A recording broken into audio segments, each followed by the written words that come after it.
Hello, my name is Shaquille Ankrum. This is experiment number one for Physics 2212. In this experiment, we are looking at the charges, the manipulated charges of Scotch tape. So we're preparing two pieces of Scotch tape and manipulating the charges to observe the interactions.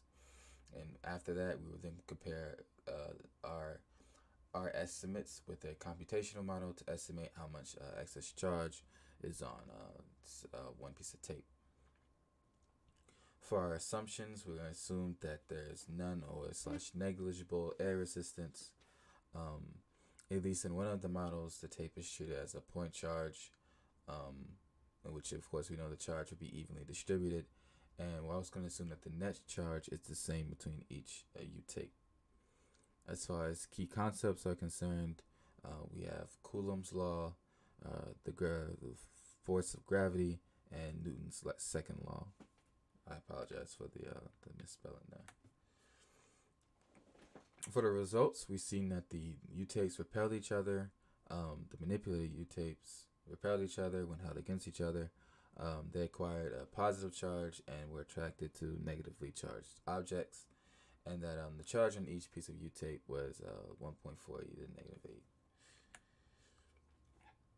In this experiment, we had our system, which was tape A and tape B.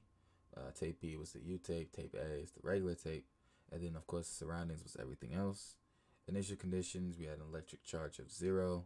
Well, we assume that there was an electric charge of 0. There's no reason to assume they had a charge.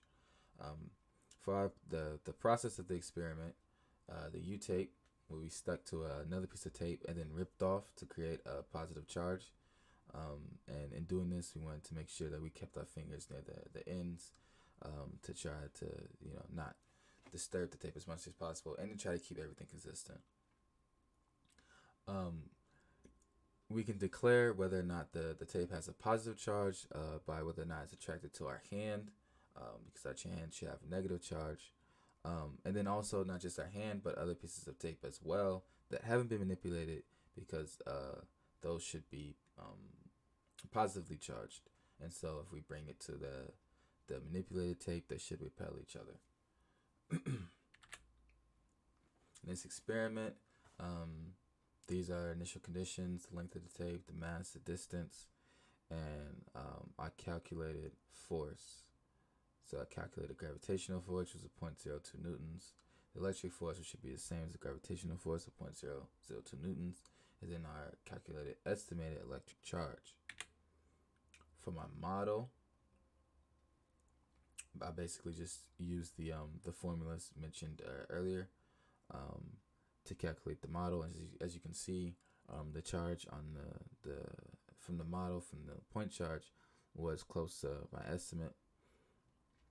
And yeah, and then you have the deficiency and amount of atoms.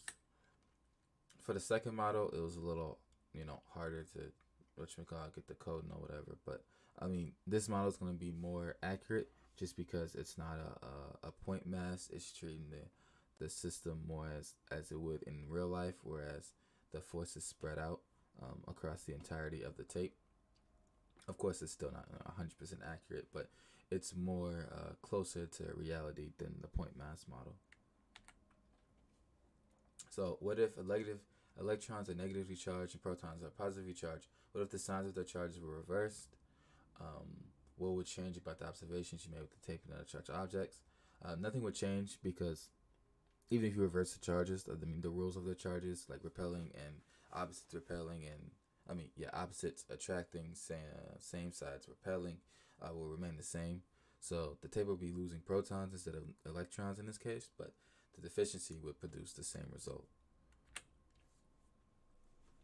And then for y, compare the estimated value of the charge you get when you experiment the two combinations. Which value is more likely to be closer to the real value? This is kind of what I said earlier, but basically the second model will be closer to the real value because in real life the tape, the force would be spread out across the entirety of the tape, not just one singular point. Possible sources of error. I'm moving fast on our time. Like I said, assumed air resistance was negligible.